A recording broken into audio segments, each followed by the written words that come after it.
You're listening to the Today in Manufacturing podcast. Hi, I'm David Manti, and welcome to a new episode of the Today in Manufacturing podcast. With me this week are Jeff Ranke and Anna Wells. We each have more than 15 years of experience covering the manufacturing industry.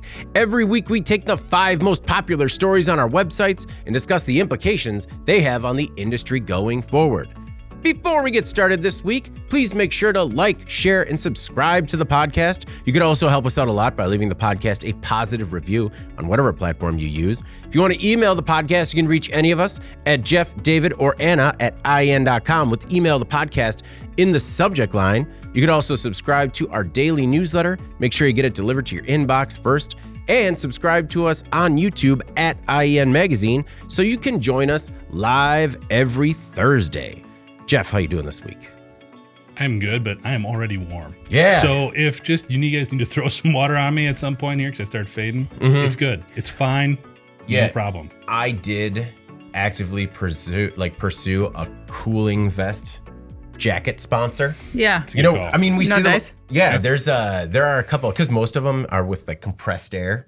But there are a few that just have like cold packs in them. Mm-hmm. And I think when I started reaching out to people for sponsorship opportunities, they thought I was like a scam artist. But I mean, I was just like, okay, here's the deal. Would you like to sponsor our podcast with a cooling vest? And they're just like, I don't understand the question.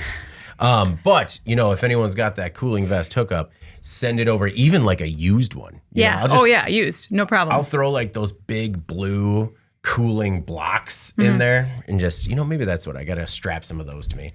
Anna, how you doing this week?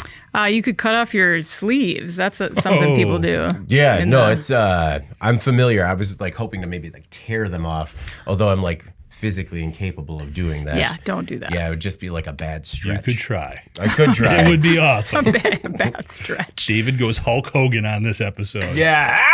Now I got nothing, and now my fingers are cramping. All right. Before the heat. It's because of the heat. It's the heat. Yeah, I'm not hydrated. Cramping up because of the heat. Yeah, the knuckle cramps. All right. Well, before we get started, we have a word from our sponsor, Big Commerce.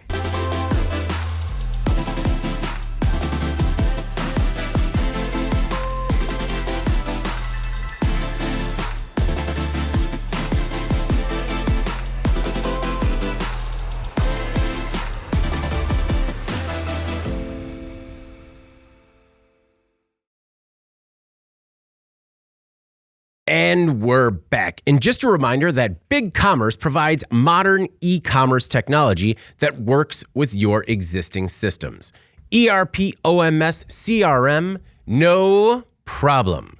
Whatever existing business tools and technologies you use today, Big Commerce can integrate using pre-built one-click integrations or customize your automation with its APIs. Make the move to Big Commerce today. Our first story this week. Ford built a 200 mile per hour rolling wind tunnel. When Ford was looking for a place to test its new 500 horsepower Mustang Dark Horse, the company decided to build a unique facility that will likely play a key role in future vehicle development. The automaker recently unveiled a rolling wind tunnel that can simulate high road and wind speeds using a 5-belt rolling road system. The 5-belt system includes 1 belt for each tire and a 5th larger belt that runs under the center of the vehicle. This system allows Ford to test for optimal aerodynamic performance. A separate single belt system operates at up to 200 miles per hour.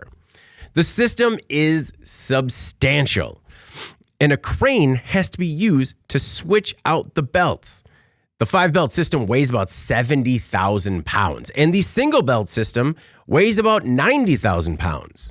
A 26-foot fan rated at 7,100 horsepower provides the simulated gusts from the gods. Ford says it moves enough air to fill 1 Goodyear blimp every 5 seconds. Jeff, I will admit, when I saw that it was a rolling wind tunnel, I thought that meant, it was on wheels and like a trailer they could bring up multiple places. And it just, after that excitement initially, subsided, I was like, okay, it's still pretty cool. It's very cool. This is amazing. I mean, I still think about automotive testing in the wind tunnel. I think about like the old school dynamometers and stuff like that. And obviously we've come a long way here. It's interesting because when we talk about automotive technology, we're always thinking about what it looks like when it hits the road. Now we're seeing what it looks like, in R&D. This was a $200 million investment roughly from Ford. So it's going to be interesting where this can take them. I mean, they're getting a lot of hype because they're talking about this being in the same facility that they're using to test and develop the Dark Horse Mustang that's coming out, which, by the way, looks amazing. Yeah. Love the look on that vehicle. A lot of cool stuff going on there. But getting back to the actual R&D and this wind tunnel and all that, with the amount of money they're spending, you'd think there's other applications down the road. Yeah. I mean, with electric vehicles, obviously improving range is a big part of it. And just as we talk about fuel efficiency, preserving range, the aerodynamic elements involved also play a big part of that. So you would think this is also going to go into some of the electric vehicle developments that they have coming out down the road. Yeah. They've already invested. Ford has a ton of money in sort of segregating their businesses between EV and gas. So this would seem to make sense in terms of using a gas-powered vehicle initially to potentially develop better testing and research and development opportunities for the EV side of things. It's also got me thinking too, because the Dark Horse really, it's right now, I mean, it is available. It is a street legal car, but there's also basically track only options that you can get. I mean, it's 500 horsepower. It's ridiculous. It's awesome. But it kind of made me think about too, a lot of the testing that's done and some of the developments that we've taken from racing and now put into vehicles we drive every day. Right. I mean, we think about the safety stuff. We think about the developments in brakes and roll cages, but I was actually surprised rear view mirrors started in racing. Really? Before they were put on commercial vehicles. A lot of the things we have for headlights actually started with rally car racing because they're going through all sorts of crappy environments. So the other thing too, when you look at wind tunnels, materials are a big part of that. So you could see a lot coming out in terms of what Ford can apply to a lot of different vehicles with this type of crazy testing that they can do. No, Anna, this definitely, at first, I was like, oh, okay, cool PR stunt. And then you look at it and you're like, oh no, this is progress when it comes to testing new vehicle designs. For sure. And I agree with Jeff that I think this has application in a lot of different segments for Ford. And if you look at what Ford's been doing, they really have been investing heavily in plant technology. I think it's interesting to see them opening some doors there and trying to position themselves as a market leader in terms of what tech they're investing in, how they're applying that across the board. They last year announced that they would be boosting their spending on EV development even more than they had originally said. They're kind of at the top of the pack there right now for the time frame that they're in. GM I think is at $35 billion, Ford's at $50. Toyota and Volkswagen are investing more, but they're going to do it over a longer period. So Ford says they're going to dump $50 billion into EV development in the next 4 years. Wow. So that's a pretty quick turn. And to be honest, right now, like even though they're losing money on that division, they are selling those EVs as fast as they can build them. But I think that the wind tunnel, something like this, and they allude to this in the press release, but it does have some application in terms of what they're going to do, I think, on the EV side as well, because as Jeff mentioned, aerodynamics is huge, right? But I also think like from a larger perspective, there's a market segment that is going to respond well to EVs for their sustainability features. We know that. But there is a huge segment of potential buyers who are going to be looking only at performance. And Ford knows that, right? They can't just trot out any old vehicle and sell it on its energy efficiency alone. Not to mention, there are going to be a ton of new EV models hitting the market at about the same time. That everybody's got, 6 to 8 to 12 in the can right now that they say they're going to dole out over the next couple of years. So every automaker needs to find a way to stand out. And if Ford can create exciting performance vehicles that have an electric powertrain instead of a gasoline power one, maybe they will have an advantage there. And if they can meticulously target things like aerodynamics in the development process, obviously all the better. So I could see them really focusing on like, how do we make a name for ourselves being a very serious tech leader in this area? How can we make these vehicles perform? How can we make them, likable to a general consumer audience that's not just interested in their efficiency? Well, and Jeff, we've seen sort of automotive take a few pages from the consumer electric playbook in terms of features in the car. But, in order to get those features into the car and improve the car in general, there's going to be a lot of tech advances on the back end to make it happen. I liked, there were two big benefits with this one tunnel. One, it's more accurate data coming in terms of both wind drag and downforce compared to earlier wind tunnel designs. These are key factors when optimizing for range and efficiency. It also allows for more in-house testing. So you can simulate open road conditions, which will help reduce design costs and also accelerate the design process. I'm personally excited to see with what comes from that back-end development side. Just this week, we ran a story from the Toyota Research Institute, which for the first time, to my knowledge anyways, could be like an evolution of automotive engineering using generative AI. They're using a new technique where basically they load their sketches and all like basic design principles that are traditionally loaded into like CAE software to create an AI tool that is helping with different iterations of EV vehicle designs. So basically they've taken the speed and efficiency of generative AI that we've seen used mostly in text-based and creating art, stuff like that. And they're actually using it right now to significantly cut down on vehicle design time. And it's just the beginning. It's just the beginning. All right. No, it's interesting. I mean, time to market's always been a big deal on the design engineering and product development side. So when you see it applied this way, it's pretty incredible. Well, just the next step. Agreed. The next step. And really, we've seen over like the last 15 years when we've been doing this, we've seen like comparably like baby steps, right? You know, incremental changes. Where this is like, we're talking about, I mean, except maybe like additive manufacturing, right? Additive manufacturing started cutting some serious time out of the process. And I mean, this could do it at an even more larger scale. Yeah.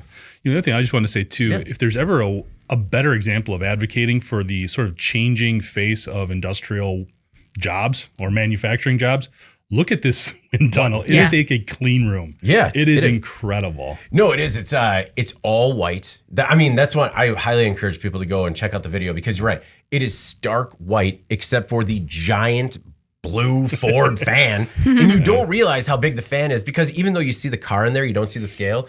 But then you see like the man walking up to the fan and he like seemingly gets smaller. I'm like, what are they doing with the camera? Are they pulling away while he's moving up? But no, it is impressive. And it was just to see, they only had clips of like some of the different tests they're doing where they're, you know, blowing the smoke over it to see how the wind's gonna roll over. And they also are using, I don't know exactly what it's called, but like the lasers across the car so they can monitor the wind in real time. Blows your mind. All right. Our next most popular story. Oily rags sink $1 million yacht. And if ever there was a slam dunk as to which one might be popular with our audience, this was one of them. On July 15th, 2022, the Pegasus, a recreational yacht, caught fire while moored at the Peninsula Yacht Basin in Gig Harbor, Washington. The fire burned for about an hour before it was even reported, and the $1.5 million vessel was declared a total loss. No injuries were reported, but the NTSB this week traced it back to perhaps the original industrial safety hazard, oily rags. The yacht owner thought the fire was caused by fireworks landing on the vessel, but it turned out to be a bag of raw linseed oil-soaked rags that spontaneously combusted after they had been left under a wooden table. Earlier that day, the owner and his first mate were staining the deck. When they were done, the employee wrapped the oily rags with clean ones and then placed this bag under the table. Oily rags generate heat as they dry, so when they're piled up, like in a trash can or in a bag, the heat can't escape. And Anna, I said it before, but like it seems like the original industrial hazard, but is this one so old that maybe people don't sometimes remember that, hey, oily rags can be a real problem? I think it's something that we need to like walk away from this idea in every case that everyone knows these certain tried and true, you know, dictums about safety or whatever, or manufacturing. if you look at, so the NFPA, the National Fire Protection Association, claims that an average of 900 home fires per year are started when oily rags catch fire or are ignited. That's a lot. Yeah. So if it's a risk in homes, I think we also know that it's a risk in the workplace as well. I found it interesting because you guys saw the comments under the story, I'm sure. Yeah. Mostly blasting anyone who doesn't know this. Yes. And I kind of want to address that tone because I sometimes think that there's a bit of a generational divide where younger folks are scrutinized or maybe even looked down upon for what they don't know. Mm-hmm. And maybe some of these things seem very obvious to the older generation or more experienced workers, but maybe they're not so obvious to newer or younger ones. And I think instead of talking about the problems of the younger generations, like kids these days, blah, blah, blah, or acting as like a gatekeeper for that kind of information that feels tribal to them, but maybe not for someone else, I think just be helpful, right? Mm-hmm. Like some people may think that people who don't know this are idiots, but it's just one piece of knowledge or training among many that people learn as they grow into their roles. So, we could be condescending about that, or we could help these people learn. Yeah. To me, it was like a great, a great motivation to maybe take somebody under your wing in your workplace who's newer and younger, and maybe find out, like, hey, just so you know, like this is a tried and true tip that we know about. This is how you, because it's an SOP, right? And it also applies to paint thinner, kerosene, I think was on there. Dust, obviously, we know can cause explosions. I mean, there's just like a lot of best practices around material storage and how those are dealt with, or cleaning with dust, things like that, that are pretty easy to learn, but if you can share your knowledge instead of criticize, I think that that's the best way to move forward here. I know that it's like, I don't know, just it sounds basic, but like just be helpful. Just try to be helpful. I think it's a good reminder. A lot of times when we talk about like this tribal knowledge, right? Mm-hmm. We think of like the most secretive trademarks, very specific skills, and sometimes we don't think about the basics, right? Right. I mean, because that's how I learned about it by asking questions. So I thought it was a good reminder about like communication, right? For sure. So, I mean, just as a reminder, like shops should store these like oil-soaked rags in specifically designed cans. And, they safely contain the self-ignited fire if they do go up, and they control the danger of spontaneous combustion. I mean, really, they look like mini trash cans, right? Mm-hmm. And Jeff, for me, the reason I even knew about this was because when I worked at the factory we were talking about last week, I was walking around and I'm just like, why does everybody have a mini trash can? It just seems like a weird tchotchke to have at everybody's like little work cell. Mm-hmm. And it was just me being a newer worker, being curious and feeling like I can ask questions, and those other workers just being like, I mean, even though they're like, yeah, it's for regs, dummy. It wasn't the most gracious, but at least it was, it was a passing of the informational baton. But it wasn't part of your formal training, is what it sounds like. No, right? No, it wasn't part of my formal training. But I mean, it's like some of those, like I had mentioned, that some of those things that are common sense in the industry are not common sense to somebody new coming in. I totally agree. Yeah. Also, I mean, on the comments, can we just talk about the one comment where the guy actually used this knowledge to set his friend's bicycle on fire? Seemed extreme. Yeah. Yes. It was just like, all these people are like, how dare you not know this? And he's like, actually, this is a really easy instrument for arson. It's a great prank. Yeah. Yeah. Jeff, did you buy into any of the conspiracy theories that this was just insurance fraud? Because no one could possibly not know this. I mean, I know I like to put a nice coating on something like you do with linseed oil and then blow it up. Yeah. That's always the approach I would take. Yeah. Well, that makes sense. That's to throw the insurance investigators off their path. Hire somebody and spend a couple hours finishing your boat and so you can blow it up. Yeah. That is diabolical. I'll agree. So David, would you say this is kind of a basic premise, sort of a fundamental, kind of a blocking and tackling sort of situation that we maybe overlook? I mean, you know what? I hate to say it. Yes, I believe so. Excellent. I believe so. And you know what? When OSHA hires you, you can do the entire, how they have regulation 1.1. You can do all the, you can do the integers, negative 1.1, blocking and tackling, the basics everyone needs to know. Yeah. This one, it caught me, first of all, because linseed oil that they would kind of cause this fire. Man, I use that all the time at home, just for simple stuff, cleaning up tools, just anything with a wood finish that you just want to clean up and make it look better. I use that a lot. And I can't say I did it intentionally, but whenever I use anything like that, I always kind of like hang it individually just so it dries out. Yeah. So you can wash it better.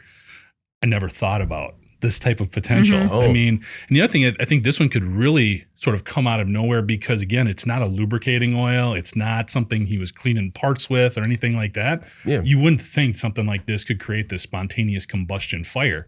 The other thing that's crazy is I was looking at the National Fire Protection Association. Yeah. There's like 14,000 of these spontaneous fires every year. Yeah. That just, commercial, residential, industrial fires created just because folks were not aware that you can't put some of this stuff together. So even if this is blocking and tackling, we can at least agree that knowing all 14,000 might be a stretch.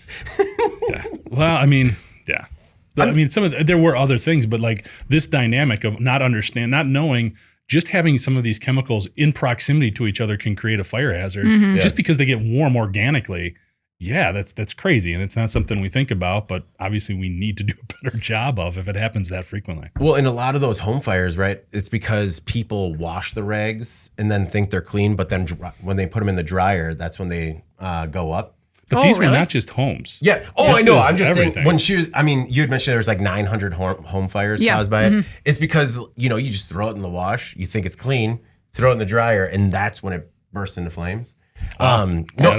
Great to know. Like, I've done the same thing, Jeff, where when we restained all the doors in the old house now, legacy house, just threw them all in a bag, and like I had thrown them in the garbage can. And it took me I was walking out the garage door when I was just like, oh, wait, I don't think I'm supposed to do that. Yep. Yeah, no, I'm not supposed to do that. But you just, in the moment, you don't think that it's anything that's flammable, I guess. So just a reminder, and everyone kind of knows that, everyone listening to this knows that these piles of oil or solvent-soaked rags can be like a normal part of doing business in a shop or manufacturing environment, but it's still just a reminder that it's a major safety issue. Another example that I had seen that kind of was interesting was from March 2021. So firefighters responded to a fire at this company called Eastway Tank Pump and Meter. They're a company that builds and services fuel-carrying tanker trucks. Fuel-carrying tanker trucks. The fire was started when oily rags, which were just kind of sitting there, got caught on fire by people that were cutting and welding. And the employees were able to put out the fire before the entire place went up, but it burned an entire street sweeper done. And I guess at least with welding or when you're fabricating, you understand there's an inherent risk of fire. So maybe you might be a little bit more heads up about that. But it's everywhere. I think it's very easy, especially with welding. You got the mask on, the hood on. Yeah. You're really dialed in on what you're doing. Yeah, I think that'd be very easy, unfortunately, for that to happen. Yeah. All right. Our next most popular story. Boss who paid worker in pennies now owes $40,000. 2 years ago, a Georgia man quit his job at A.O.K. Walker Auto Works in Peachtree City. Well, after he told his boss that he can take this job and shove it, his boss responded by telling him to take his last paycheck and shovel it. Andreas Flatten, the worker, was struggling to get his last check when his ex-boss, Miles Walker, dumped nearly $1,000 worth of oil-covered pennies at the end of his driveway. The incident went viral and also caught the attention of the U.S. Department of Labor, who started looking into A.O.K. Walker Auto Works. Maybe where there's a little disgruntled fire or smoke, there's a little disgruntled flame. The investigation found that Walker owes Flatten and 8 other employees, former employees, back wages for unpaid overtime and threats against workers who filed complaints. Walker is now on the hook for more than $19,000 in back wages and the same amount in, quote, liquidated damages, which I feel like is the Department of Labor's equivalent to pain and suffering. The old boss was also barred from referencing Flatten in any way, and Flatten, as a keepsake, still displays a single oily penny on his dresser as a reminder of a very stressful and terrible time of his life. Weird. As for the oily pennies, Flatten only had to clean a few hundred of them before Coinstar saw a good PR opportunity in the making and stepped in to take the project off of his hands. Anna, who knew that there was more to this story other than a driveway full of oily pennies? I know. I was glad to hear about that Coinstar thing because when we originally were reporting on this back 2 years ago, this Andreas Flatten and his fiance were just like, they were like, this is weird, but we're not going to let this ruin a minute of our lives. Yeah. And I was just like, yes, you guys are awesome. So I was glad to see that the Coinstar was able to support him in because he said the process was very tedious of trying to clean these. I mean, just coins. like cleaning one penny at a time. And I mean, it's a great opportunity for Coinstar because as a person who's been turned away for having too dirty of change, it's a real thing. You really have experienced everything. Yeah. You were turned away because your money was too dirty. Call Coinstar now and point to this and be like, what's your policy? Yeah, what? I'm not a good headline for you, Coinstar, so you can't help me out? But I mean, it's to your point, Coinstar really stepped up and helped somebody out. But I mean, I feel like they got more than their share of positive shine as a result. Oh, I'm sure. Positive shine. Positive shine. But yeah, this Miles Walker is a real piece of work, isn't he? Yeah. So when I was researching for this story, I found some other articles that were published between what happened now with the settlement and then what happened initially with the pennies. And, you know, at the time we reported about how badly this company's Google rating was hit because you looked on whether or not you agree with, you know, tanking somebody's rating because you don't like what they did in some viral story. I understand. But he was down to a 1. Yeah. I think he was able to get that up a little bit since. But anyway, he was really playing the victim, I think, a little bit at that time. Yeah, blaming the media. Blaming the media. But he did some pretty egregious and petty things on his website. He added a page called Pennies to the business's website where this caper was described as a gotcha to a subpar ex-employee. And then he added the following not so subtle dig, quote, "Unfortunately, by law, we cannot disclose his shortcomings. Let us just say that maybe he stole. Maybe he killed a dog. Maybe he killed a cat. What? Maybe he was a butcher. Maybe he liked, I can't even read this part, in clients' cars. Whatever you want to think, it is your prerogative, but know that no one would go to the trouble we did to make a point without being motivated." That's what he put on his website. Oh, the part that Anna can't read, you need to Google. No. So you can see maybe why this judgment ordered that he not reference Flatten on his website or in social media or at all. He can't do that at all anymore. There was a precedent for why. This company also tried to sell T-shirts themed around the incident that said "a penny for your thoughts." They were $20. So my point here is that this individual learned nothing from the initial incident and the related blowback. At no point, I think, did he look in the mirror after this story broke and think, hey, maybe I need to change some things about my role in this. Maybe I played a role in this. So, you know, like the DOL went after him, and I'm glad that they did because I think he needed to learn a lesson here. And you also see like some people, they really absorb like this kind of public blowback and like almost use it as a reason to victimize themselves and like, you know, it create this narrative that they were somehow wronged and build up a following that way. But I'm surprised he hasn't like announced some sort of candidacy yet. For sure. But the reality is like he was a terrible boss. Clearly that's been proven multiple times with his actions and then also this judgment. And so I think these fines really are going to send the message that this behavior is unacceptable, what he did. And a lot of it came down to what seemed like retaliatory behavior for what people said to him. And he owing them money for that. Well, but I think it's important to stress that these fines were not for that behavior. Well, they were, in a sense. Part of it was back wages for the overtime stuff, but part of it was because he, I think, fired some people for complaining. Yeah, for complaining. Yeah. But it's like, I don't want it to make it, because I don't want it to seem like the Department of Labor kind of, obviously he wound up on their radar because they're like, okay, if he's willing to do this, what else is he willing to do? Mm-hmm. But so it's not that he was being financially penalized for this stunt. No. It was that That's once true. they looked into him, they're like, oh, you know what? This guy with bad character is also a poor owner of his business. You're right. The penny thing was what started this whole thing, but he was not. The judgment doesn't have anything to do with the pennies. The penny thing is legal currency. I think he was legally allowed to do that, as much as it made him look like a real jerk. But Jeff, can you believe that a man of this character is capable of such heinous things as not paying overtime?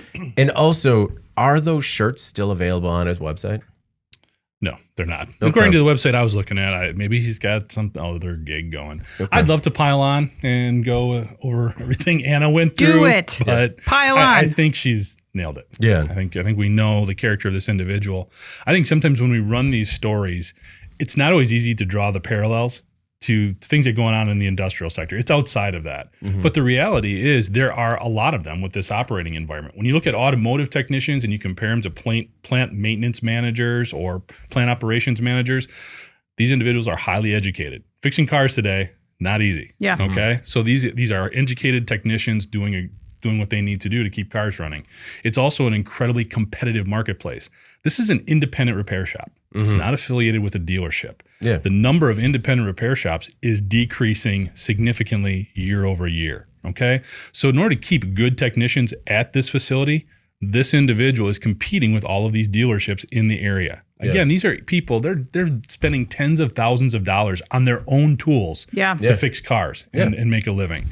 So they've got options, is my point. So if you're going to do these things, regardless of how you feel like I was right and I am vindicated to treat this individual this way, you're losing on every front when you take this type of approach. When you insist on being the smaller individual, you are hurting your business not only from a customer perspective, but also in terms of finding and keeping good employees. Same dynamic in the industrial sector. We talk about this all the time with safety incidents. Not only is it bad internally, but you're really spreading the word out there that this may not be the place that you want to work at, and you're not going to be able to attract the best possible workers. Yeah. Now, if you look at their website, there's a couple things that kind of brought that I thought was interesting. Number one, they have videos there. All of these videos, and I'm assuming it's work they've done, cars they've worked on, high-end vehicles, highly custom vehicles. Again, if that's your clientele, what are you doing? Yeah. Why are you stooping to this level? That's not going to help you grow your business. The other thing where he has clearly not learned his lesson says, yes, we accept pennies as payment. They are cash. 10% processing fees apply. Cute. What are you doing, man? What are you doing? Let it go. I think this is the most he can let it go. Gosh. I think he's like, okay, what can we get on the website? But I mean, and we're in sort of a weird, divided cultural time where I do think this type of toxic behavior and toxic workplace does attract a certain worker or people that align ideologically. But I think it's one of those where if you are making those choices, you can't be surprised when the same thing happens to you. Where people might want to work for him because they're like, yeah, man, he stood up to the man. He didn't. He is the man in this instance. He's not. He's standing up. No, but I mean, you know what I mean? They like his style or whatever. His sort of take no prisoners. Yeah, take no prisoners. Just really confrontational. Mm-hmm. And I could see people being drawn to that and then going to work for him and being like, oh no, he really is just not good. Getting back to my point, do you think those are the best individuals to hire? No, but they might be all he can get now. Well, that's going to be bad for long term. Yeah. So. I do think it is a good reminder that cooler heads do prevail. And that sometimes, people have really great plans for vengeance, and those are just left best to the imagination. Oh, for sure. Well, he could have done the $1,000 in pennies and be like, my bad. Yeah. Well, he could have. Oh yeah. Well, and he could have also. You're right. At that moment, when there was a critical mass of media coverage, he could have spun it. You know, where like he could have either helped with the cleanup, or he could have like. I don't want to say. I mean, I understand when you're at that point. Like, you don't want to like. You don't want to give the guy. You don't want to give him anything more than you think he deserves.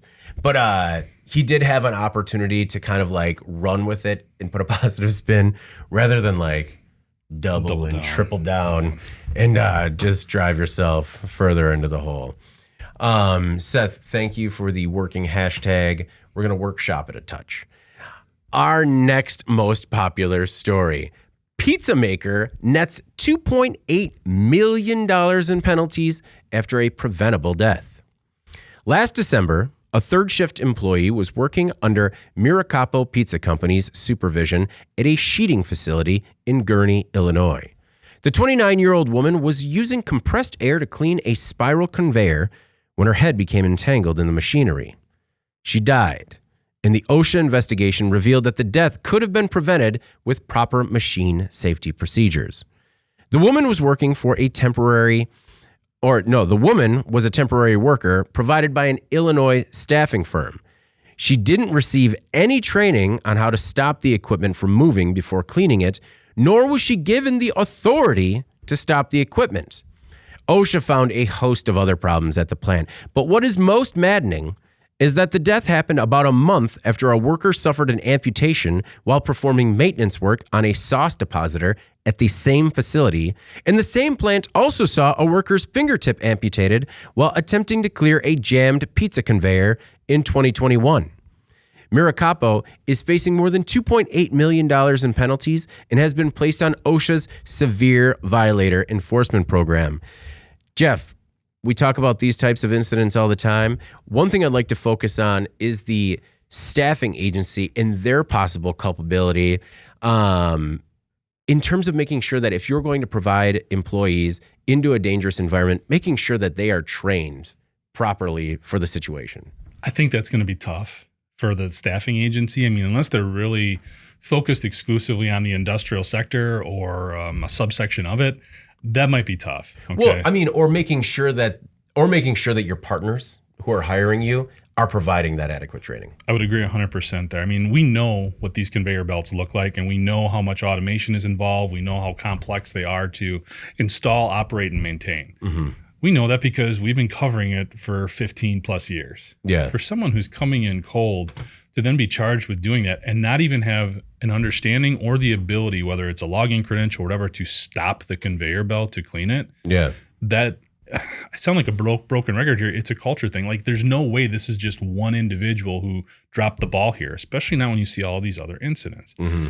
And it feels like this company is probably very large. They got some stuff on their sites, over 800 plus million slices of pizza produced every year. Mm-hmm. Yeah. They're putting out a ton of volume, which means they should also have the resources in place to make sure everybody knows what they're doing. Yep. Yeah. Okay. The other thing is, and I'm not bashing, temporary worker placement services or anything like that. It's a viable way to get a job. But when these people come in, they don't have the technical expertise. They don't have the background, the experience. You're basically telling somebody, I can't find anyone. Go get me a body. Yeah. Bring him in here to help us out. Yeah. I mean, not to be crude about it, but that's essentially the situation they're in. So you have to adjust fire a little bit here and understand who you have and make sure they're in a position to truly help you out. Yeah. Especially before this horrible incident, you already had two bad things happen. Yeah. I just don't understand how you can continue to allow that type of lack of supervision or these types of situations to occur repeatedly, especially when you're this big, when you have this much business. In the food industry, especially, where all of this stuff, even if you want to somehow look past the safety elements, just from a downtime perspective, these types of things absolutely crush your profitability. Mm-hmm. Okay. So if it's a food situation that's highly regulated, it should be going under from a lot of the food manufacturers that I've talked to that are contract manufacturers. The guidelines from OSHA and FDA are secondary to what they deal with when they are audited by their suppliers, by their companies that they're working for. Okay. So that's where the pressure needs to come from. It needs to come from their lifeline. Miracapo, am I saying that correctly? I believe so, yeah. They're not putting their name on anything. Yeah. So who's really, feeling the pinch here? It's Tombstone and all those other pizza companies. I don't know if that's somebody who works for them, and I'm just grabbing one here. Whoever that is, that's who needs to apply the pressure and get these folks to clean up their act, because they're not going to. What they're focused on is, what is my cost per unit? How much can I charge? What are my ingredients prices? Labor costs, all of those things, pinching pennies. The ironic thing here, Miracapo is Italian for focused leader. Ooh, that is a bit of, I think they've lost their focus. They have lost their focus as a leader. Anna, we talk about the labor shortage all the time. And one thing in my experience, when I've seen manufacturers use staffing agencies best, is when they bring workers in and then they use it as a good opportunity to see who might be good and possibly be hired on, and then see who might just be circling through, right? And so, or cycling through. So I feel like manufacturers should maybe take an opportunity to invest a little bit more time, effort, resources, training in these employees, because you never know. Not just, of course, base level safety, but also if you start training them as soon as they're in the door, they might become really good employees that you can hire on as well. That's true. And it's hard to know in this case if this person from the temp agency was there for a day or I know sometimes they come on for longer term periods of time. Neither option is excusable for what happened. And I think it's also important to point out that the temp agencies and that entire system, I think, relies heavily on immigrant workers. Okay. So there's often a language barrier when it comes to training. And that is something that, whether companies feel like that's a challenge, I understand, but you can't send somebody out there on a dangerous piece of equipment and they don't know what to do or how to turn it off or something. That's inexcusable to me. You got to figure that out. I agree with Jeff that the partners that are going to market with this product really need to be heavily involved in this because, to your point, any kind of consumer blowback is not there. You don't know who's using these products. It's private label. So it just, there's no person to blame from a standpoint of your pocketbook. And Miracapo, outside of their name even, they also have some really self-congratulatory language on their website that I didn't appreciate in this moment. Okay. They describe themselves as committed to research and develop of creative recipes for high-quality pizzas, adding that their state-of-the-art discovery center is entirely dedicated to creating, testing, and perfecting innovative crust options, flavor pairings, and toppings. So they've got this great test kitchen there that's, they want to tell everyone about. And then meanwhile, in the back, people are losing their limbs and their lives cleaning equipment. Mm-hmm. They also said that, quote, "We hold ourselves to the highest standard when it comes to quality and safety." And that's a tough one because it feels like the most blatant of lip service. They talk about their certifications and the inspections that they have. Yet all this is going on behind the scenes in the meantime. So what is the breakdown there? It's clearly an issue of training, of communication. Maybe this, this between the temp agency and the facility, there's some weird divide where they're not getting to these people in the right way. Mm-hmm. So this is a lesson that unfortunately didn't need to occur in such a dramatic and devastating way, but it's a lesson nonetheless. But I don't know. I just think that because they're not getting that kind of consumer blowback, because no one knows who Miracapo is, I was looking at their website. I think I might have some of their pizza crusts like in my refrigerator right now, and so that's what makes these OSHA fines all the more important, and adding them to this list, the severe violator enforcement program, because they need to be penalized severely for this. Other issues that were discovered during the inspection included deficient lockout tagout procedures, a lack of adequate machine guards, fall and electrical hazards, kind of things that I feel like when incidents like this happen, we could almost guess what else they're going to find there in terms of it. I just want to reiterate when you're using staffing agencies that it can it could also cause a divide internally in terms of like who's an actual company employee, who's from the staffing agency, which can sometimes cause this weird stratification of your workforce. For It sure. can also cause morale issues. And that all kind of becomes a part of the company culture. And I mean, one thing that I think we talk about when we talk about bad management, bad company culture, is that sometimes it might seem like a huge boulder to push up the mountain, but really you can just start small and start making changes here and there, treating employees a little bit better, doing a little bit more training. Just like it doesn't have to be a company-wide complete change in order to start moving in the right direction. You can do it incrementally. And just because I think some of these companies, I mean, they're stuck in their ways, and they don't think that it's easy to kind of change course. And I think it could be if you kind of like do it incrementally. I mean, sometimes when it's severe, maybe you better get moving quicker. Yeah. All right. Well, our most popular story this week. Bud Light loses sales crown to Modelo amid beer backlash. Well, you either die a hero or you live long enough to see yourself become the villain. Bud Light was America's best-selling beer for more than 20 years, but has given up the crown, though I suppose it was more of a coup. Mexican lager Modelo Especial is now the top dog of U.S. retail sales. Modelo controls 8.4% of U.S. grocery, convenience, and liquor store sales. Bud Light has fallen to 7.3%.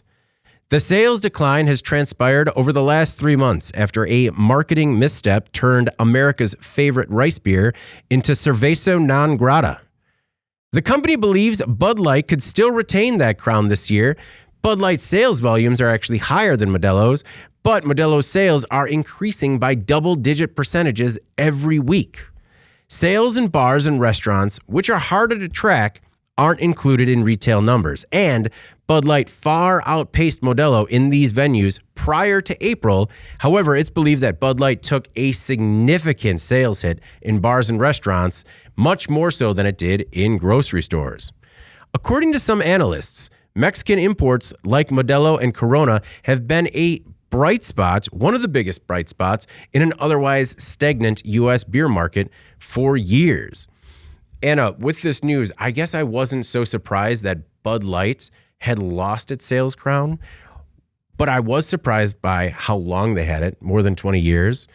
And I was also surprised by how much market share they still have and by who beat them. I was honestly surprised to see that it was Modelo that beat them. Lots of surprises for you in this story. Lots of surprises. Yeah. A trifecta of surprise. Yeah. Look, of course, people have the right to buy or not buy whatever product they want based on whatever reasoning they want. Mm-hmm. This is America, right? I personally find the whole boycott thing to be, it's not for me. Person's a person. But aside from that, I think that the boycott is getting a lot of attention. And I think there's a lot of other factors in play here that we need to discuss further, because this was a great headline because it was very polarizing. But if you look at really what's happening here, I think there's a lot in play. Mm-hmm. So obviously you pointed out a few things that are working for Modelo. And it feels like to me that their rise was almost written in the tea leaves. Marketing shifts, demographic shifts, all these things that have been driving sales for them along the way. And I think that you can reinforce that as a thrust when you look at the research on the impact of boycotts. And there's been some pretty recent stuff done that takes into account the context of today's environment, which is, I think, this sort of intense American culture war that we can all agree is taking place, right? Mm-hmm. People are pretty divided on some big key issues. What the Kellogg School of Management at Northwestern University said earlier this year was that many boycotts get hit from the other side with what they call boycotts. Okay. Boycotts. Boycotts were people that like double down their support. BUY. Okay. Cots, which is essentially support for the other side. So they pointed to the infamous Goya brand boycott of 2020. I don't know if you guys remember that, but so they're a food company, right? They make canned beans and stuff like that. Their CEO had made some comments at the time that were considered to be, by some, divisive. And so a viral boycott campaign took off, which was immediately met by a boycott campaign from the other side. And researchers found that, I guess, generally, and not just in Goya's case, but generally, the boycott movements overtake those of the boycott. And but that activity on both sides only lasts for a short amount of time. So the boycott is like the silent majority?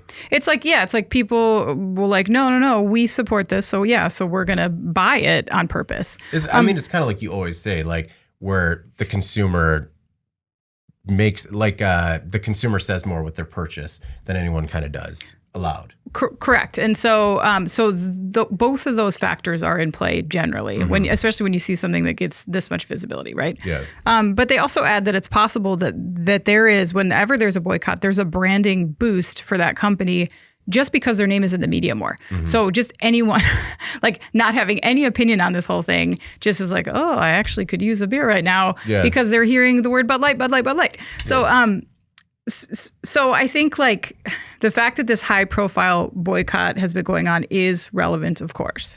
But to assume that it's the sole or even the main reason that Modelo is overtaking Bud is not reality based on like some of the other factors in play, in my opinion. Not to mention that we don't have a full picture of these on-premise sales at all, which is a pretty major part of the equation overall.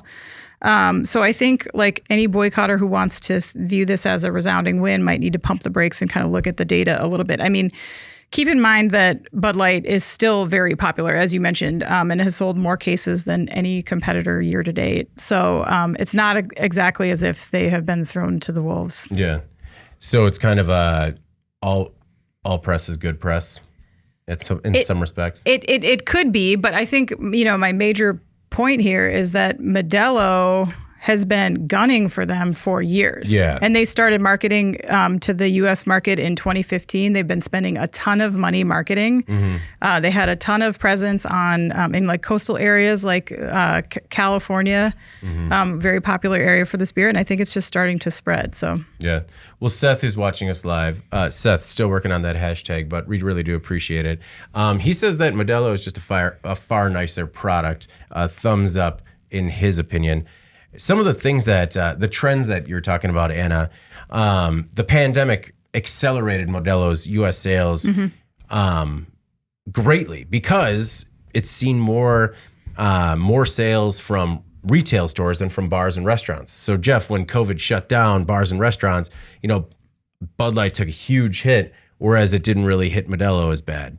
Last month, InBev said that it's going to triple its marketing spending in the U.S. this summer, focusing on sports and music venues. Is that going to be enough? And do you think the Bud Light brand is in any real jeopardy? No. Yeah.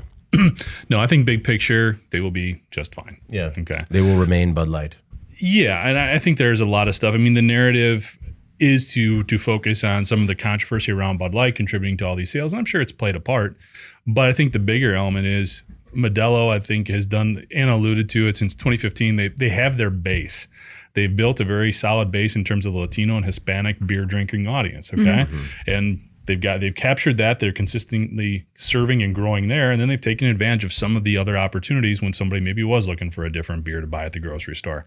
The other thing is kind of interesting, and I was surprised by this, just looking locally, Modelo goes for about $3 more if you want to look at a 12-pack or a case than Bud Light. Okay. So it costs more. So even though they're not selling as much, if it costs more, they're going to make more. I mean, that kind of makes sense too.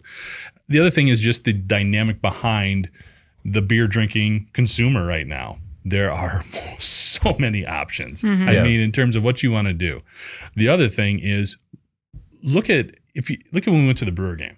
Okay, Milwaukee Brewer game. We went there. This is the Brewers. Okay, in Milwaukee, formerly Miller Park. Yeah. How many non-beer options did you have? Well, I'd say I had 7 or 8, Jeff. Okay. No. I mean, at every place you go, if you wanted a Miller, if you wanted one of the microbrews that was sponsored there was a ton of different options. You could find something if you wanted a mixed drink. You could find a seltzer. There's so many different things out there. There are fewer people drinking beer right now regardless. Yeah. So when you factor in all of these different dynamics, does it make sense for Bud Light to be seeing a dip right now? Yeah, I think everybody's seeing a dip in volume. They're being hurt right now because they do have a slightly lower priced product.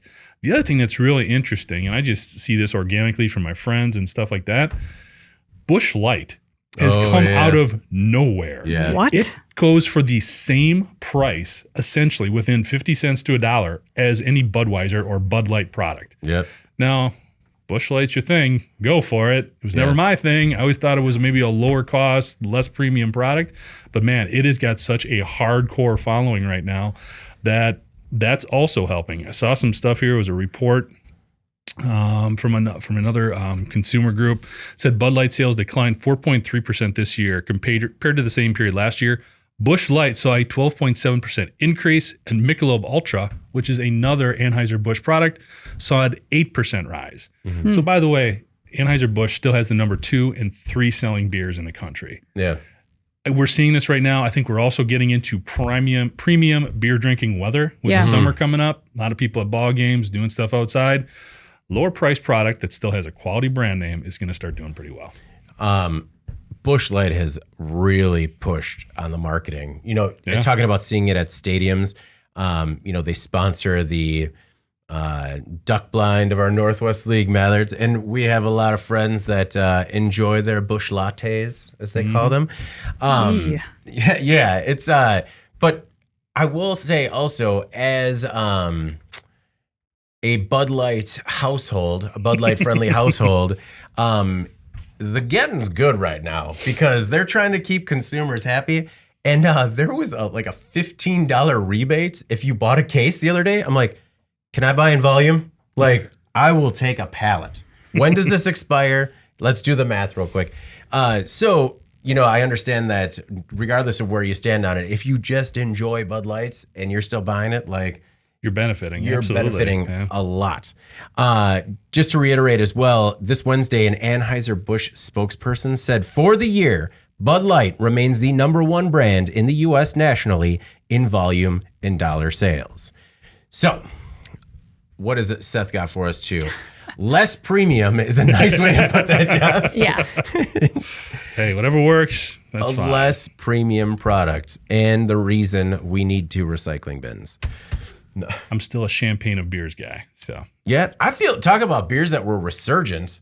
I thought, because it's High Life, right? Yeah. Yeah, I mean, I felt like that dropped off everyone's radar. And then what, like 4 or 5 years ago? I brought it back. You brought it back? It's just me. Thanks, Between Jeff and producer Eric, the champagne of beers. We have brought it back. All right. Well, thank you for your efforts. All right. Before we get started with In Case You Missed It, we have another word from our sponsor, Big Commerce.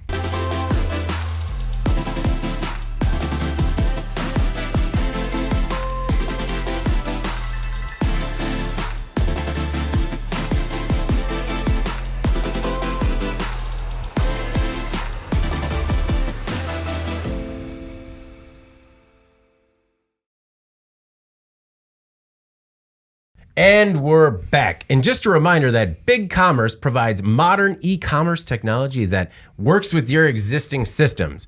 ERP, OMS, CRM, no problem. Whatever existing business tools and technologies you use today, Big Commerce can integrate using pre-built one-click integrations or customize automation with its APIs. Make the move to Big Commerce today. You guys, I don't know if you've heard about this. Big Commerce, it's the way to go. I love I'm Big in. Commerce. Great, Yeah. great product, great product. Thank you for throwing that prompt up there, Alex. I appreciate it. Now let's move on to In Case You Missed It. The stories that maybe weren't as popular on our websites, but still stand to make a big impact on the industry going forward. I'm going to go first this week, guys, if that is cool with you. In case you missed it, my story that I chose this week was about Element 14 and Hackster launching a design challenge to improve little free libraries. Element 14 and Hackster, which are owned by electronics distributor Avnet, recently launched the Little Free STEM Library Design Challenge, and I was smitten. The competition is challenging makers, designers, and engineers, and everybody to upgrade little free libraries with a STEM experience. Little free libraries have been successful at building communities around books. Well, Element 14 and Hackster want this program to do the same for STEM, and I think it really could. Some of the ideas that they floated out there for a challenge: make little libraries play a song every time the door opens. Give it solar-powered lighting systems. Give it a touch screen with games and riddles, so you've got to like answer 3 riddles before you can get a book, which I feel like if somebody wants a book, we need fewer barriers to the book. Just let them get it. Like, maybe just like start a round of applause after they choose one. The top 5 winners with the most innovative little free libraries will each receive a bundle of maker goodies. The contest is open until September 15th. Winners are going to be announced in September of this year. And I just really thought this program is some low-hanging fruit for STEM awareness. I was having a conversation this week about how, because we're on the front line of STEM and design, engineering, and manufacturing, it seems like it's everywhere, right? It seems like FIRST is everywhere. It seems like Lego Mindstorms is everywhere. It seems like there are so many avenues for STEM learning. And, you know, they try to push these programs and curriculum, stuff like that. But I think because we see it every day, we don't realize how small that exposure really is. So any program to kind of get STEM awareness out there more. And I think this one's pretty cool because I think people could, you know, win some cool stuff from Element 14 and kind of really have a little bit of fun with the program. Jeff, I don't know if you had a chance to check out this story or any ideas as to how you could STEM up a little library. I did read it, and I thought it was interesting because what caught my attention is obviously the application. Yeah. Like, what do you think drew them to the little libraries? Is it because it was kind of a basic thing? There's not a ton of cost maybe involved initially, or? I think because they are so, there's a lot of them. Yeah. And because by nature, somebody that's already purchased or made a little library, you can already assume has some sort of like skill or craftsmanship. Okay. I mean, I don't know. I just thought it was an interesting route. Well, and to they're kid facing, so it's visibility for kids, and then they're everywhere. There's no barriers to get to them, right? They're outside, so it's not like you have to pay to go to a museum or, you know, like go to take a course or something. It's just a way that you could just stumble upon this in your regular life, regardless of geography or socioeconomic status, you know? Yeah. It would be interesting because they didn't really stress that you should do these on your own little libraries. So it would be really funny if somebody just kind of really brought everything to a little library without notifying the owner. Just slapping solar panels on. Slapping solar panels. It's like blasting "Come On, Feel the Noise" or something whenever you open the door. I do like the idea of like a solar panel light so that it's like always lit up type of thing, just to draw more attention to it. Because if you're walking past it, I mean, be a birdhouse. You know, it doesn't necessarily stand out to be a little library unless you know what you're looking at. Well, and it's not just little libraries. They have a lot of communities have little pantries as well that are used more than I think people think. I also thought it was an opportunity that if anyone participates in this program, we would certainly like to help you promote it. So please send in your ideas, even if it's just the schematics or a napkin sketch, or if you actually go through with it, we'd like to see what you did. And hey, if you don't win with Element 14, we'll get you something. David will go on site and help you build it. Yes, I will definitely. If you want him to. I will definitely help with scope creep in terms of. Help with scope creep. Yeah, what if it could be bigger? What if it could be louder? Get away. Fly home. I also thought this was an opportunity for like a 2 birds, 1 stone situation because with the move, one thing I've realized is that, you know, it is perhaps possible that my DVD collection has gotten a bit out of control. Just now. And just now, especially because I'm insane. So I can't just have a DVD collection that's not in alphabetical order. And just as they were scattered across the floor, I'm like, and it was a very like Beautiful Mind sort of situation. I'm like, this seems like too much. But so I like the idea of a little blockbuster. And I think you could, you know, because then you use the solar panels for the lighting and you get like, make it look like the fluorescent lights. You could light up the actual Blockbuster logo. Well, our friend Amanda actually did a rough draft of that. She sketched it out. And I really think this is a good opportunity where we could bring a little Blockbuster to, you know. I just afraid if I brought that up, I'd be the guy who was like more about watching than reading. which kind of takes away from. We'll make sure we have STEM-friendly movies in there. You know, how about instead of books, TV? Yeah, that's Jeff's idea. I didn't want to be that guy. Yeah, we will have educational materials in there. You know, it's I can't even think of anything right now. What is like a little baby? We'll have what's the Blaze? We'll have Blaze and the Monster Machines in there. We'll have STEM-friendly learning materials in our little blockbuster. Nailed it, David. I think it's just a cool opportunity. Anna, what'd you think of the story? It's great. Yeah. Anyone I think with little kids too, like the kids love these things. So I do have some concerns about how long I would have to stand there if there's a bunch of stuff going on. Yeah. Like the songs, just opening that door 1,000 times. Yeah. But for anything for the kids, I guess. Maybe if it just like when you opened it, it played the little tone with the like the more you know. Mm-hmm. Something like that. It could be simple. The Reading Rainbow theme song. Yeah. Oh my God. Butterflies in the sky. Yeah. I look forward to stealing that idea. Anna, what is your in case you missed it this week? Okay, I picked a totally different story. Oh, right. About the former chairman of Nissan Renault, Carlos Ghosn, who has filed a $1 billion lawsuit against Nissan over his imprisonment. This is a story that I think probably most of you know, maybe not. So auto tycoon Carlos Ghosn has been living in Beirut for a while. He just filed a $1 billion lawsuit against Nissan and about a dozen other individuals in Beirut over his imprisonment in Japan. And what he says is misinformation spread against him. So according to the officials, his lawsuit accuses Nissan and these individuals of defamation and of fabricating charges against him, which eventually put him behind bars in Japan. And I was super interested in the story because as one of the biggest scandals in recent history in the automotive market, he was something of an overachiever, I would say. Very well known, very well respected, and then suddenly found himself charged with financial crimes in Japan under house arrest. He fled Japan, stuffed in an instrument case, like it was Ocean's 11 or something. Yeah, on a private plane. Ends up in Lebanon, where he also has citizenship, and they do not extradite. And so he's just there now. But he tells a pretty dramatically different story as to what was going on with Nissan. He's proclaimed this entire time that he's innocent. In Japan, he was in a pretty dire situation because I think they have something like a 98% conviction rate or something. So like once you're charged with a crime, you're donezo. So you can kind of see why he tried to escape. But working against him is that there are other charges out of France pertaining to tax evasion, I believe, related to Nissan Renault. Okay. So I don't know what happened here, but my hope is that this lawsuit means that we're going to get some more information. Yeah. Because it's really been this fascinating case of an automotive kingpin's fall from grace. And here he is now trying to get $1 billion. And he says he's innocent.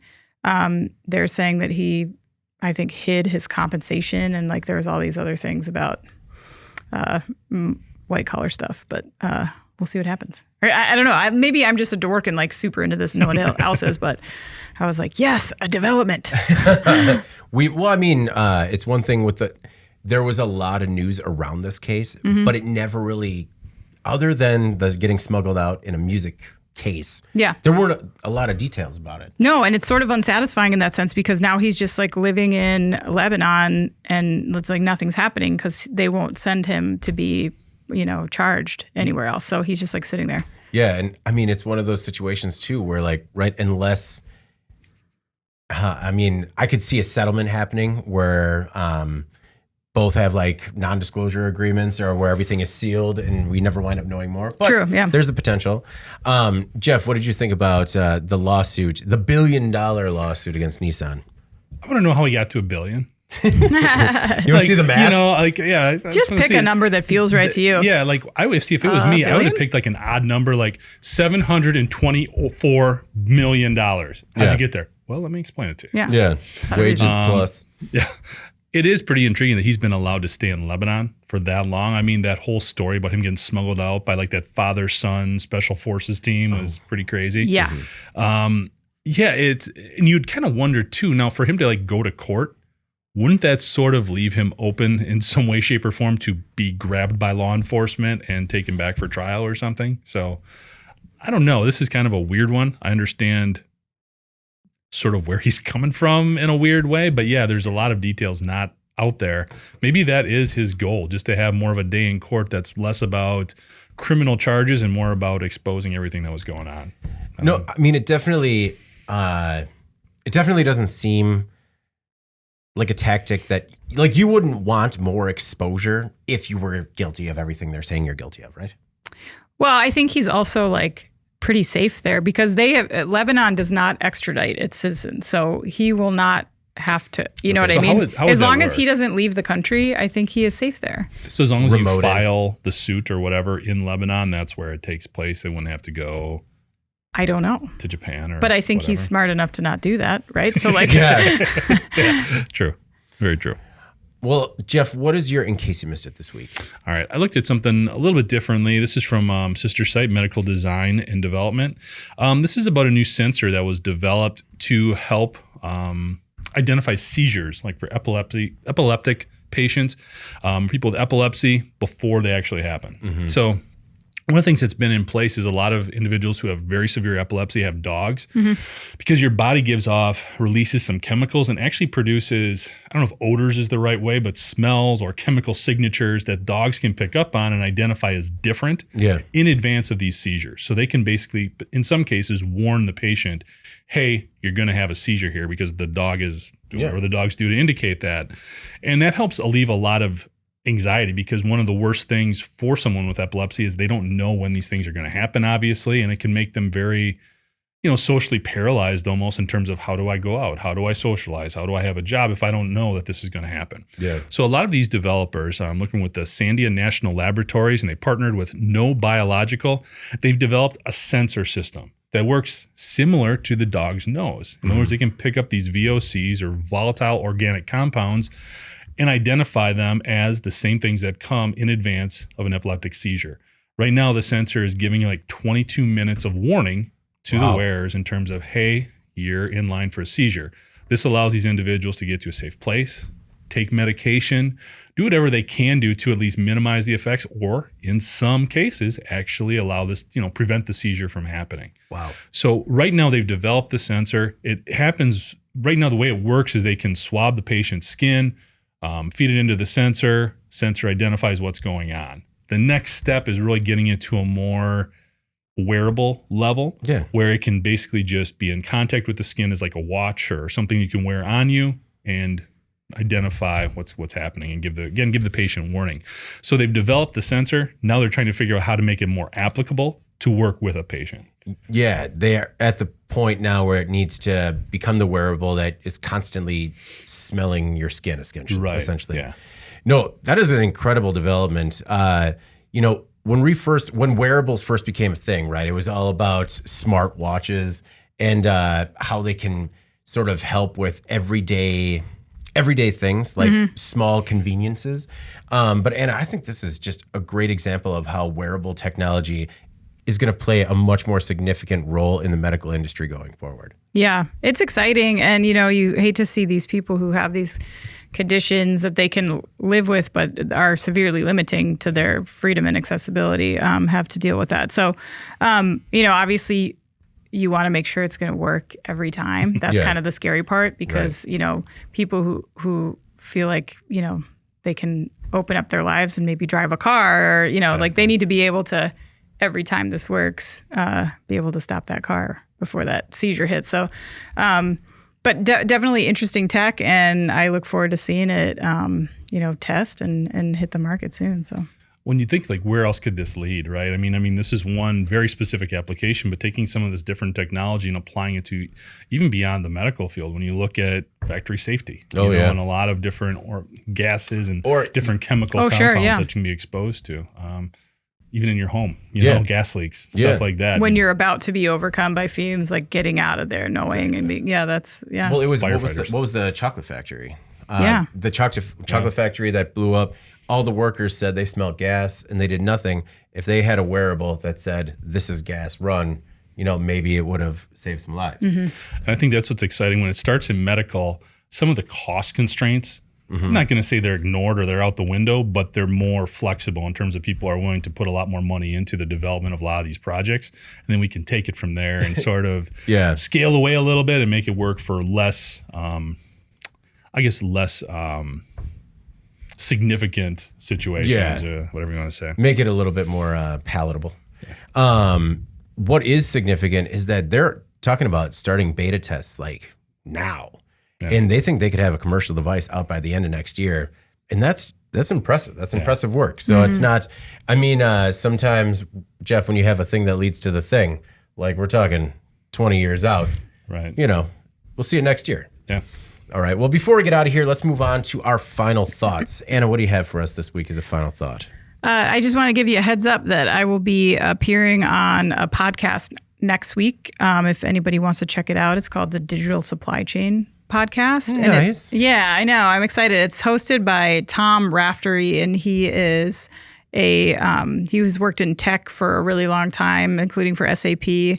Now he's like a tech evangelist. He's got this podcast. He interviews all these really interesting intelligent CEOs and stuff. And somehow I got accidentally put on this podcast. I was just like, she's setting the table, like interviews all these really interesting, intelligent people. Yeah. Agreed, though, Anna. Agreed. And then by some accident, I was asked to be on the podcast. So I'll be talking with him about some of the supply chain impacts, that manufacturers and distributors are experiencing and how they're dealing with those. Look for that. It's a great podcast if you haven't seen it before. So look it up on Apple or whatever you use. Look it up wherever you use. Jeff, what's your final thought this week? So a couple of things, and I hate to be the downer, but I just want to follow up on this a little bit. So we talked about my final thought a couple of weeks ago was about the UPS workers potentially going on strike. So this week we ran a story. 97% of the unionized UPS workers are in favor of a strike. Oh boy. Their deadline is the end of July. Okay. So that's going to be an interesting one to follow. Just wanted to throw that out there. Put in your e-commerce orders now because you're not going to get them. So we'll definitely be following that one. The other thing, much like Anna, David, I've been unfaithful to this podcast. And this past week, actually, I was on the bid picture, the cybersecurity and intelligence analysis. I'll get it out there. Yeah, you were on it. Yeah, I was there. Yeah. The bid picture with Bidemi Olagandi. We talked about a bunch of different stuff. The podcast is kind of just about technology, cybersecurity, which is something with the Security Breach podcast we've been diving into a lot more. Yeah. But it was a good conversation, Industry 4.0, skills gap, all that kind of stuff. It's always kind of fun to talk about the manufacturing and industrial sector with somebody who has a broader sort of scope in terms of looking at technology and things that are going on, and just trying to advocate for how much manufacturing impacts things on a daily level. And that's one of the things I tried to sort of come back to always is, we look at manufacturing as just a sector of our economy. The reality is it affects everything we do every day. And hopefully for more people to just gain a general, a broader appreciation, I think, of the work that's done in the manufacturing sector is important. So if you get a chance, if you can check out the Bid Picture podcast. Like I said, like Anna alluded to, there's a lot of really smart people that he's interviewed before talking about technology in different areas. So definitely recommend that one. And if you get a chance to look at the episode I was on, that would be cool. So you were on the Bid Picture, which is out now on all major platforms, all platforms, big and small. And Anna, when does yours come out? Next Thursday. All right. So keep an eye out. And Jeff, don't worry. You guys aren't being unfaithful to the podcast. Spreading the word. Like, as long as when I listen to these episodes, it's like every 5 minutes, just like, as we talk about on the Today in Manufacturing podcast. Unfortunately, they edited out when I talked about you. Mentioned Anna and David, and they just cut it off. It's weird. Makes sense. It makes sense. It would hurt if it didn't happen all the time. My final thought is that, like you guys, I will also be a guest on a podcast. This is a made up one though. Yeah, I'm gonna be on the Today in Manufacturing podcast every week, like I said, I committed to, and obviously because I'm not smart or intelligent enough to go anywhere. So I did not know that this was exclusive. No one ever said that. I didn't. Yeah, thought no, it's kind of just like having fun, and then okay. No. It's monogamy to a fault, right, guys? Like in all things. So that's just my style. That's just my style. My cross to bear. And you are just such a team player, man. That's right. That's right. I'm such a team player that people don't ask me to play on their teams. But we also have trivia back for one more week. Yay! Yeah. Congratulations to Joe, who nailed the trivia question right away before I was back at my desk last week. Joe's going to receive a new pair of second shift work boots from Cat Footwear. Last week, the question was match the shoe manufacturer with the movie character that sports the product on screen. It was Forrest Gump, Jeff Spicoli, Ellen Ripley, and the shoes were Reebok, Vans, and Nikes. Forrest Gump, if you remember, Nike. Jeff Spicoli wore Vans, and Ellen Ripley had some banging Reeboks. Just looking those up, it's like the Back to the Future shoe, you know, where it's just like you look it up and you're like, that is almost cool enough to warrant me trying to find a pair. Just a reminder, this is brought to us in part by Cat, which is traditionally known for the biggest heavy equipment and the leading brand in that industry. So the footwear tries to harness the power of these earth movers to break new ground and create a community of doers. We're talking about builders, creators, problem solvers. We have one more winner, one more week where you'll be able to win a new pair of Invader work shoes, Threshold, or second shift work boots. And again, it's winner's choice, but you have to be the first one to email me the right answer. This week, the trivia question brought to us by trivia expert Nolan Beilstein, resident trivia expert. He says, let's match the famous guitarist with the guitar manufacturer they are most known for using. The guitarists are Slash, Jimi Hendrix, and George Harrison. The guitar manufacturers are Fender, Rickenbacker, and Gibson. Again, match the guitarist with the guitar manufacturer they are most known for using. Again, the guitarists are Slash, Jimi Hendrix, and George Harrison, and the guitar manufacturers Fender, Rickenbacker, and Gibson. So first one to email me the right answer gets a new pair of Cat Kicks. All right, you guys got anything else before we get out of here? I think we're good. All right, let's go home. Before we get out of here, please make sure to like, share, and subscribe to the podcast. To email the podcast or invite any one of us on one of your podcasts, you can email us at Jeff, Anna, or David at IEN.com with email the podcast in the subject line. You can also subscribe to our daily and weekly newsletters. Make sure you get it delivered to your inbox first. You can also subscribe to us at IEN Magazine on YouTube so you can join us live, join Seth live in the chat, and get a first shot at getting the trivia right in the new pair of Cat footwear. I'm David Manti. With me, as always, is Jeff Ranke and Anna Wells. This is the Today in Manufacturing podcast, and we'll see you next week. Thank you for listening to the Today in Manufacturing podcast.